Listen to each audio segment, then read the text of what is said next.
The station floated alone in deep space, cold, silent, forgotten. For 50 years, Station Alara had watched the stars. It was built by the Thalari, a peaceful alien race known for their science, not war. The station's job was simple: listen for signals, any signals, from traders, explorers, or threats. But no one expected this.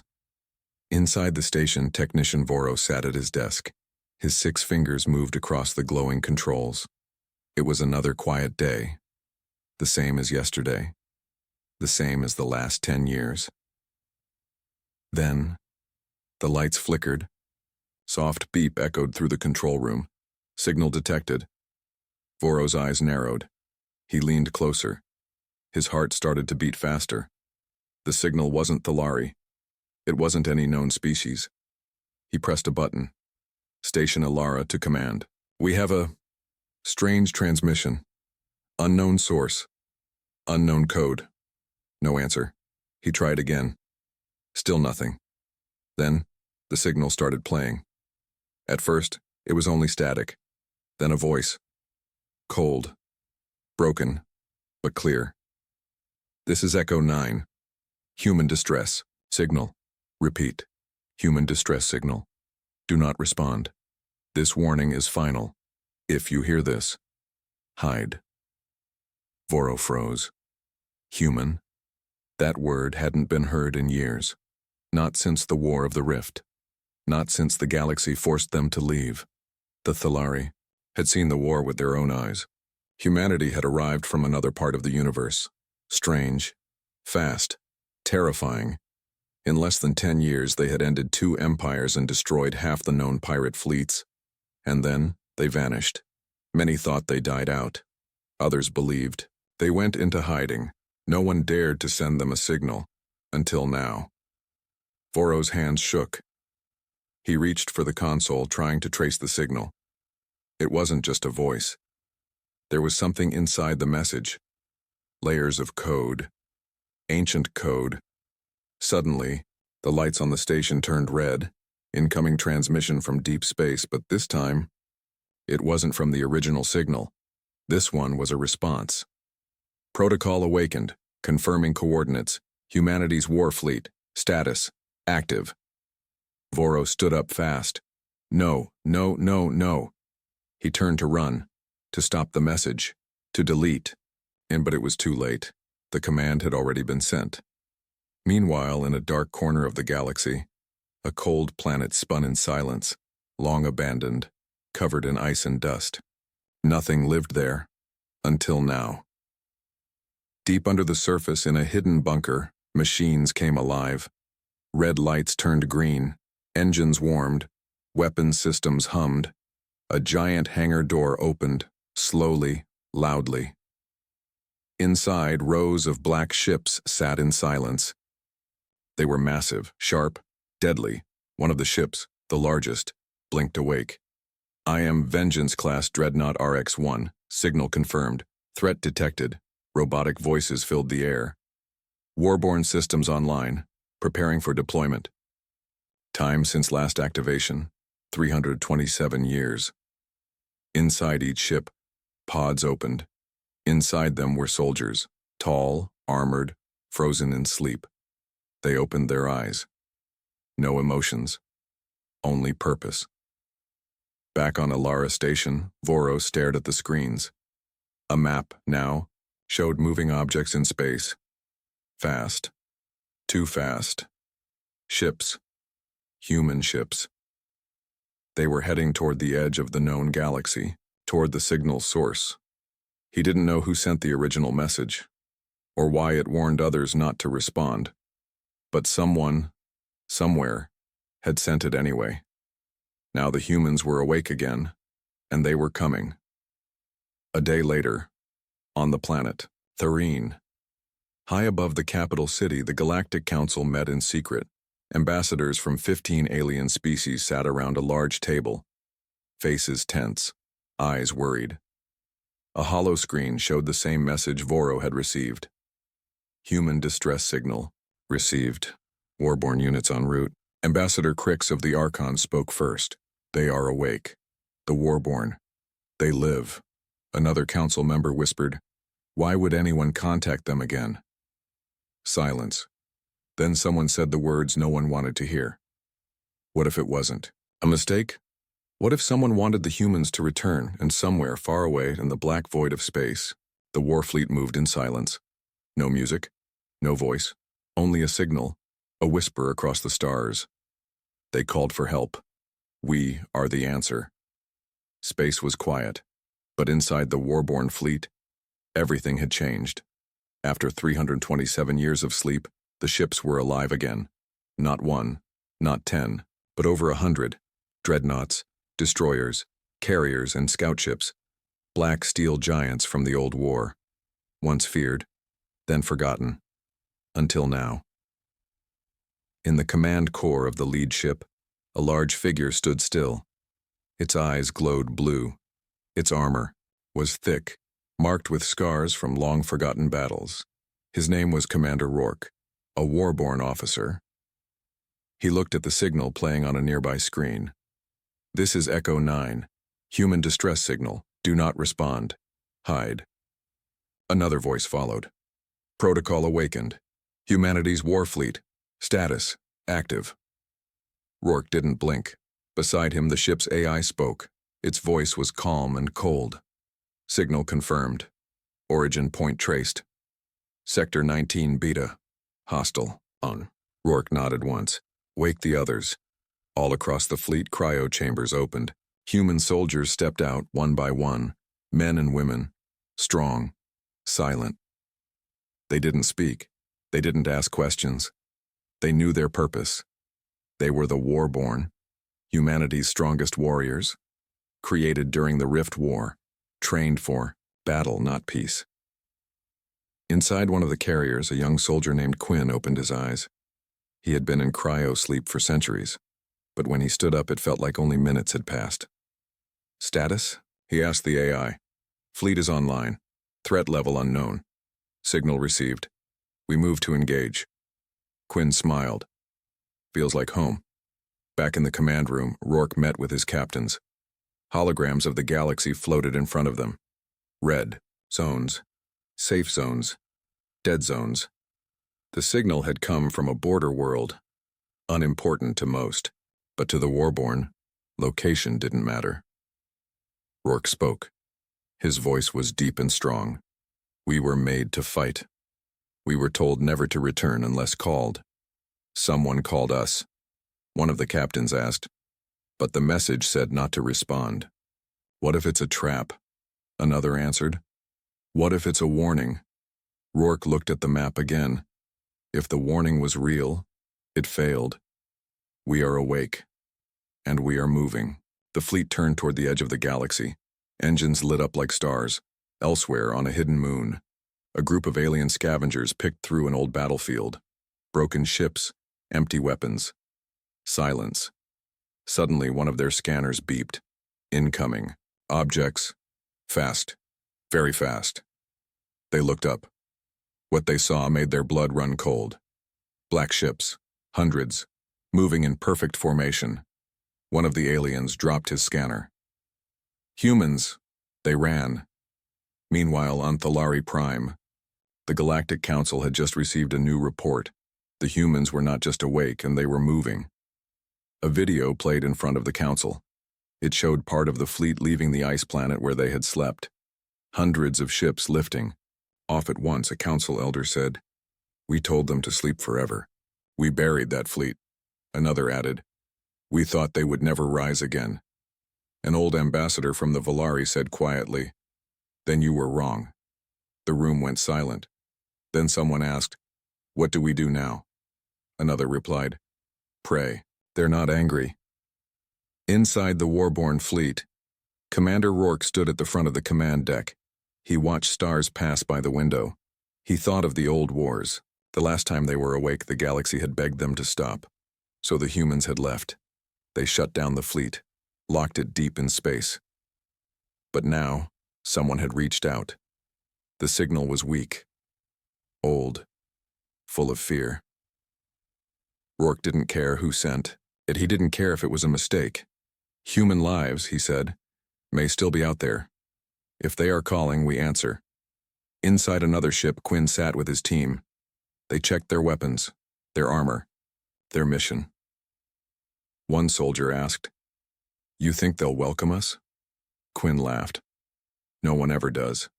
We're not peacekeepers, we're warborn." Another said, "Then why go?" Quinn looked at the stars outside.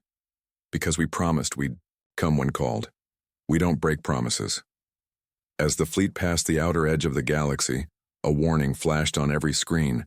Entering hostile territory, enemy presence likely. The fleet didn't slow down. They moved forward, straight into the unknown. The grand chamber of the Galactic Council was quiet. Too quiet. Normally it was filled with voices, debate, plans, arguments. But today, silence. Holograms of black warships floated in the air above the table. They moved in perfect formation. Sharp, fast, dangerous. The Warborn fleet was active again and heading straight into galactic space. Counselor Crix of the Archon broke the silence.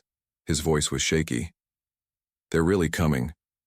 Ambassador Valana of the Thalari, who had seen the last war with her own eyes, closed her eyes and whispered, "This should never have happened." The Council had spent centuries keeping peace between the stars. New alliances, new trade, new laws, and one rule above all: never contact the humans. But someone had broken that rule. Now the consequences were flying toward them faster than light.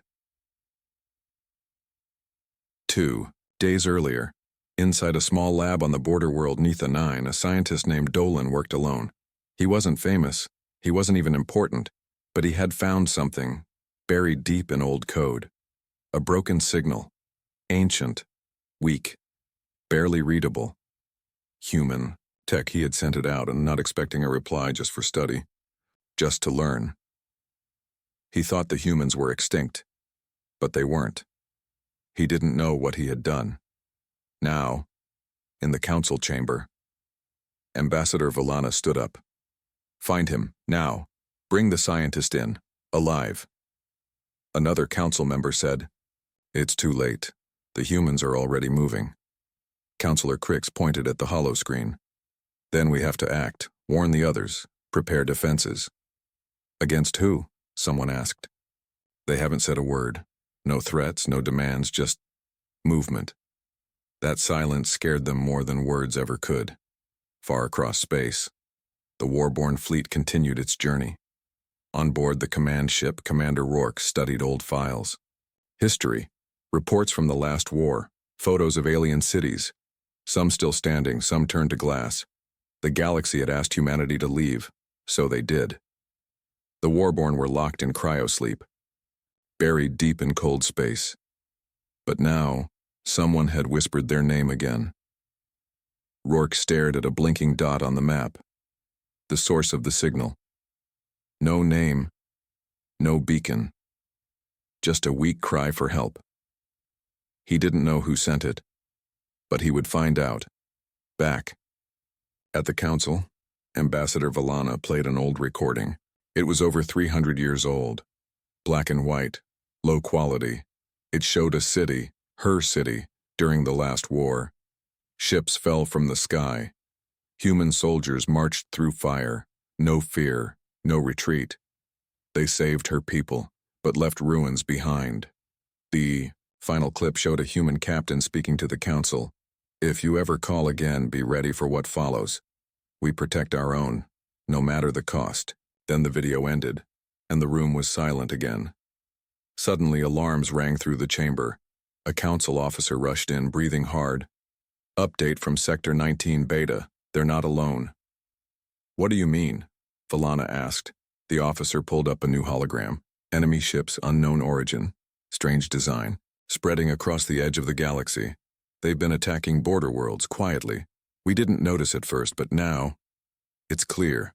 Someone's starting a war." "Do they know about the humans?" Crix asked. "I think," the officer said. "They wanted the humans to hear the signal. I think they wanted them pulled into this."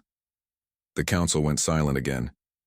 If the enemy wanted war, and the Warborn were returning, what would the galaxy look like by the time it was over in deep space. Inside a scout ship, Soldier Quinn cleaned his rifle. He looked at the young trooper across from him. "Nervous?" he asked. The trooper nodded. "We don't know what we're walking into." Quinn smiled. "We never do." The trooper whispered. "What if they don't want us back?" Quinn shrugged. "They don't have a choice."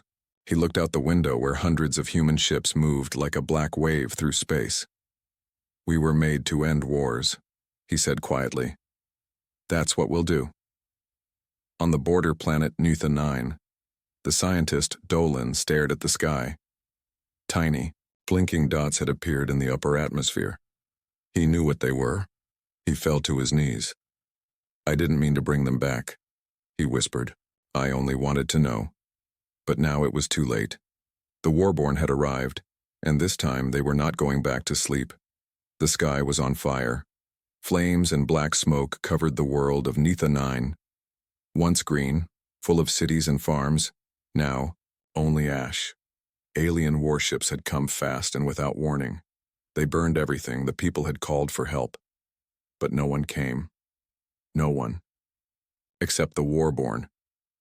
In the middle of the ruined city, a group of survivors hid under a broken building. Dust and heat made it hard to breathe. One of them, a young girl named Rila, held her brother close. "Stay quiet," she whispered. Her brother was shaking. He was only 6, too young to understand war. Suddenly the ground shook. Boom, boom, boom. Footsteps, heavy, slow, getting closer. Rila held her breath. Then, a shadow moved past the rubble. Not an alien, not a monster, a man, tall, armored, his face hidden behind a black helmet, a glowing symbol on his chest. Warborn. The man stopped and turned toward the hiding spot. He spoke through a voice filter, cold but calm. "We are here. You're safe now." Outside, the streets were filled with smoke and fire. Alien drones moved through the ruins hunting for any survivors, but now they faced something they hadn't planned for. Human soldiers. Warborn units dropped from the sky like thunder. Their black armor was thick. Their weapons glowed red. They didn't talk much, they didn't hesitate. They fought with brutal speed. The aliens fired first. The humans didn't flinch. In minutes, half the enemy drones were destroyed. The rest tried to run. They didn't get far. Commander Rourke stood on the rooftop of a broken building watching the battle unfold. "Status report," he said. His second-in-command, Captain Myra, stood beside him. "Local resistance is falling. Fast, civilians located, about 200 survivors in Sector 3. Rourke nodded. "And the enemy?" Myra frowned. "Unknown species. Tech is advanced. They're not pirates. They planned this." Rourke looked at the burning sky. They wanted someone to hear the scream. Back inside the ruins, Rila and her brother followed the Warborn soldier through the destroyed streets. More soldiers joined them, carrying injured people. One woman had lost a leg. An older man was burned badly. But the soldiers never left them behind. They carried the weak. Protected the small. They weren't just fighters. They were saviors. For the first time in days, Rila felt something strange. Hope. Above the planet, the human fleet remained in orbit. In one of the command ships, the AI displayed enemy patterns. New signal detected. Multiple alien fleets moving fast, heading toward this system. Quinn stood next to the display. "They're coming back," he said. The AI replied, "Estimated time, 40 hours. He nodded slowly. "Then we have 40 hours to dig in." Back, on Thalari Prime, the Galactic Council received news of the Warborn's actions. Counselor Crix read the report out loud.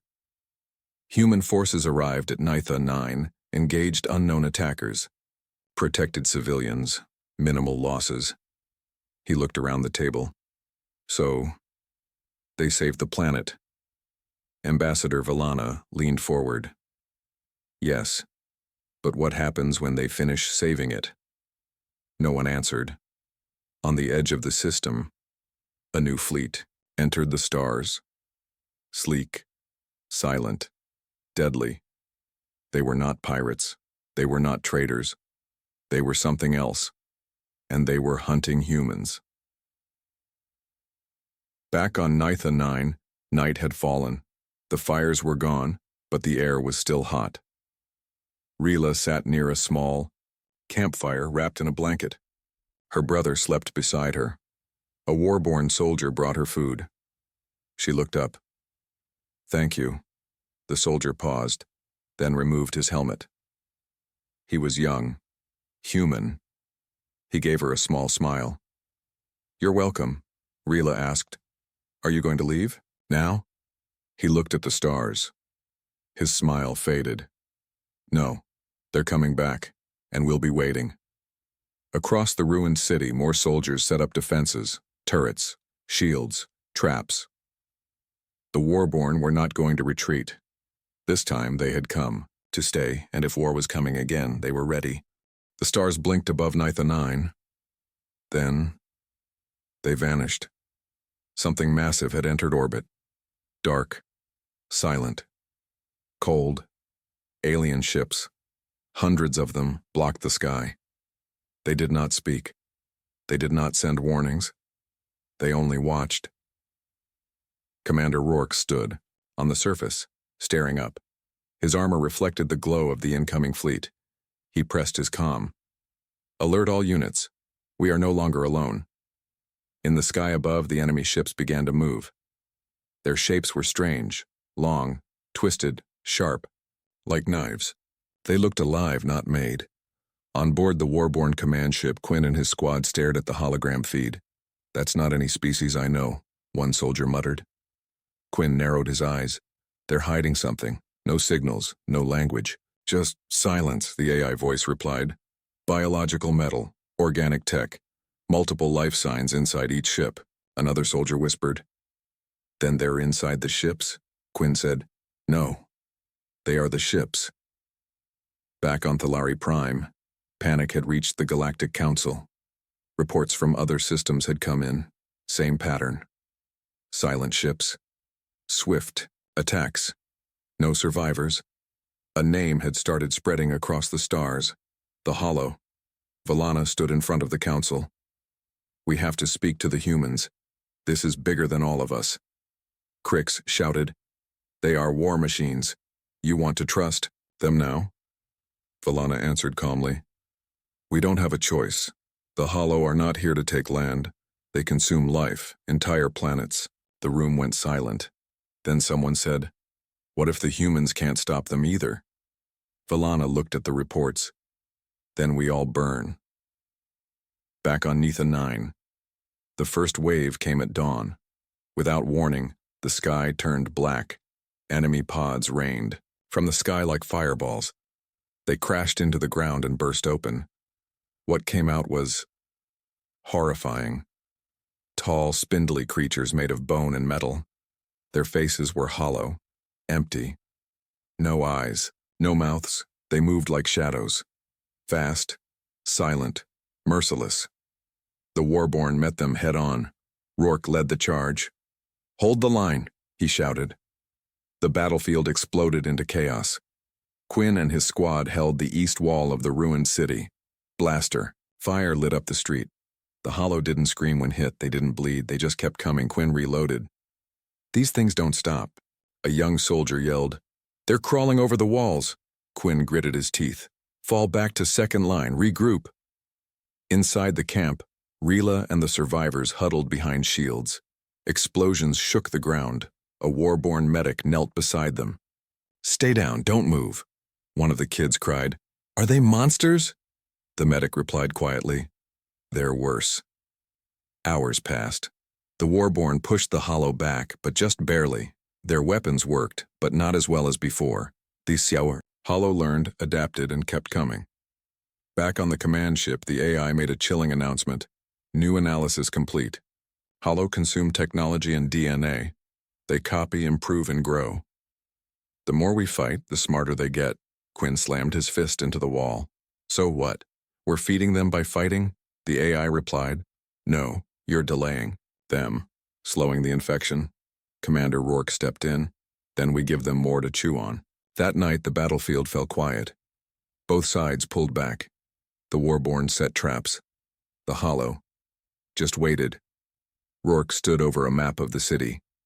If they want a war, they'll get one. He turned to his officers. But we need help. Contact the Thalari Council. Open a line. Myra frowned. You trust them now? No, Rourke said. But they'll be next. If they want to survive, they'll listen. Elsewhere. Deep in space, inside a hollow hive ship, something ancient moved. Not a commander, not a king. Something older. It looked at a map of the galaxy, with a single word flashing across it in glowing red. Earth. The creature tilted its head. Then, for the first time, it spoke. A whisper. Across the stars. The fire awakens. We go now. To finish what we started. Far from Nitha 9. Deep in a dark corner of space. Something old was waking up. Buried in silence for centuries. Hidden behind defense fields. And black holes, the true home of the Warborn Earth's war core, powered up again. Inside the hidden moon base known as Erebus, alarms began to ring. Red lights flashed, ice cracked. Cryopods hissed open one by one. A single message blinked on every screen. Hollow threat confirmed. Full release authorized. Awaken Earth's guardians. In the command chamber, General Ava Morrow stepped forward. Her face was calm, but her voice was steel. Status. An officer replied quickly. Nitha 9 is holding barely. Enemy adapting. Warborn delaying collapse. Galactic Council finally responding. Morrow nodded. And the Hollow? The officer's voice shook slightly. Spreading fast, 10 systems fallen, millions gone. Morrow turned toward a large screen. An image of the galaxy lit with red. Then she spoke one word. Release them. Deep beneath Earth's surface, in a vault no one had entered for 300 years, metal doors groaned open. Inside, soldiers waited. Not just any soldiers. These were the Titans, bigger, stronger, faster than the Warborn. Built for one purpose: end all wars. Across the planet, ships launched from the oceans, the ice caps, even from the clouds.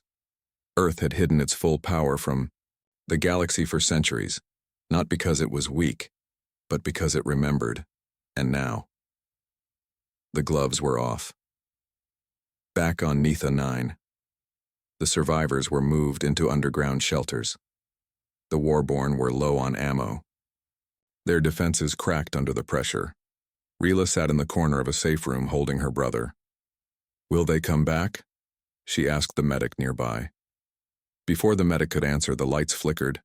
Then, a low hum filled the air. The ground trembled. Someone shouted from the surface, "New ships incoming!" Rourke rushed to the rooftop. He saw it first. Black ships, but sleeker, larger, with Earth's mark glowing like fire. They didn't land gently. They crashed like thunder. Hatches opened, and the Titans stepped out, 7 feet tall, weapons built into their arms, faces hidden behind smooth mirrored helmets. One looked at Rourke and nodded. We'll take it from here. The Hollow attacked again, faster, stronger, bolder. But this time, the battlefield changed. The Titans didn't just fight, they hunted one by one. They cut through the Hollow ranks, precise, brutal, cold. Their armor shifted in real time, adapting, learning, improving faster than the Hollow could copy.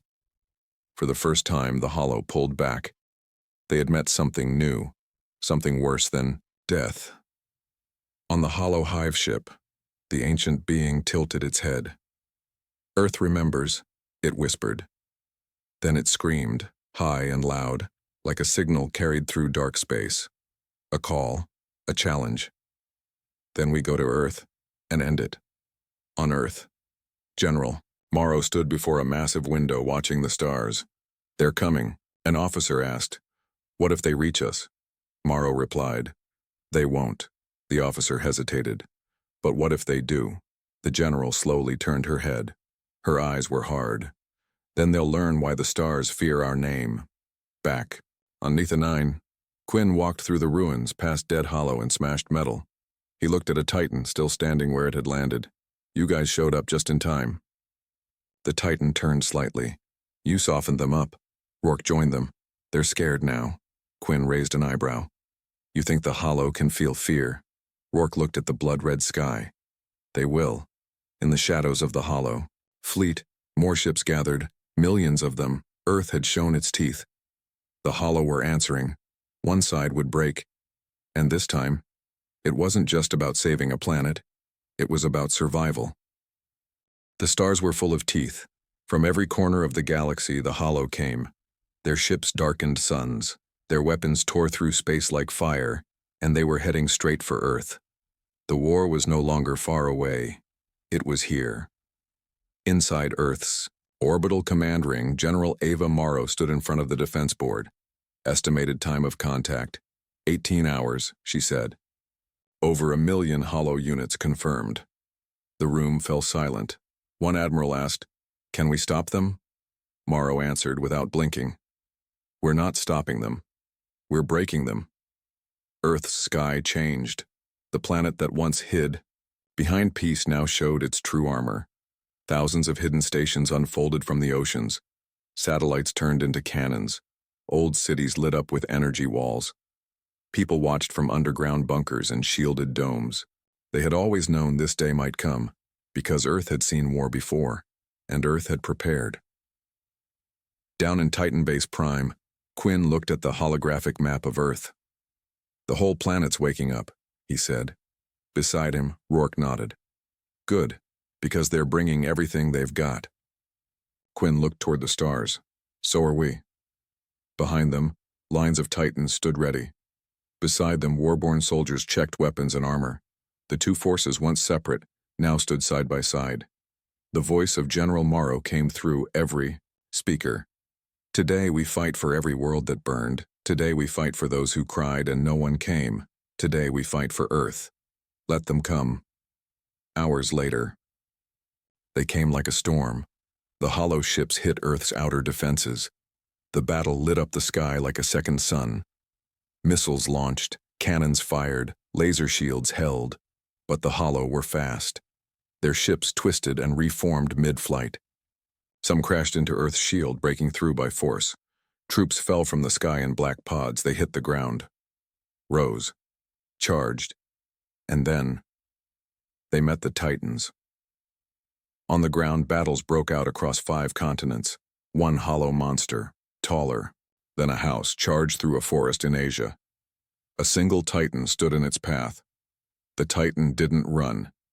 He launched himself forward, blade glowing, and sliced through the creature in one strike.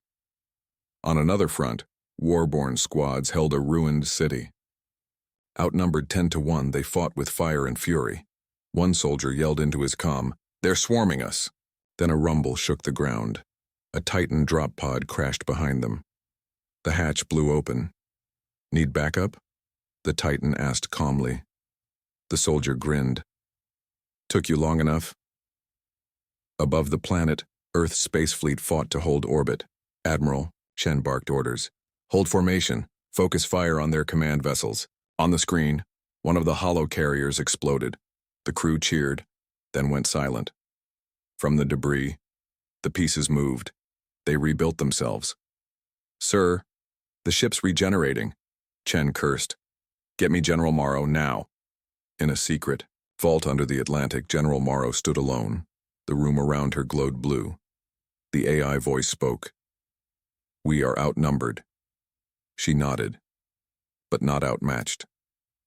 She pulled a small key from her pocket. "Activate Project Nemesis." Back. On the surface, the hollow began to push forward. Titans were falling. Warborn squads were breaking. Rila, now helping medics in a shelter, looked at the shaking walls. "Are we going to die?" she asked. The medic didn't answer. Then the sky flashed white. Something massive fell from orbit. It hit the hollow forces, like a comet. The shockwave cracked the earth. From the crater, it rose. A Titan, but far bigger, taller than a building. Black armor glowing with red lines. The voice of General Morrow echoed everywhere. Introducing Nemesis, the last weapon, the final warning. The Hollow turned to face it. They should have run. Across the battlefield, hope returned. Soldiers cheered. Civilians wept. And the enemy? For the first time, they hesitated. The war for Earth had truly begun, and it was only getting started.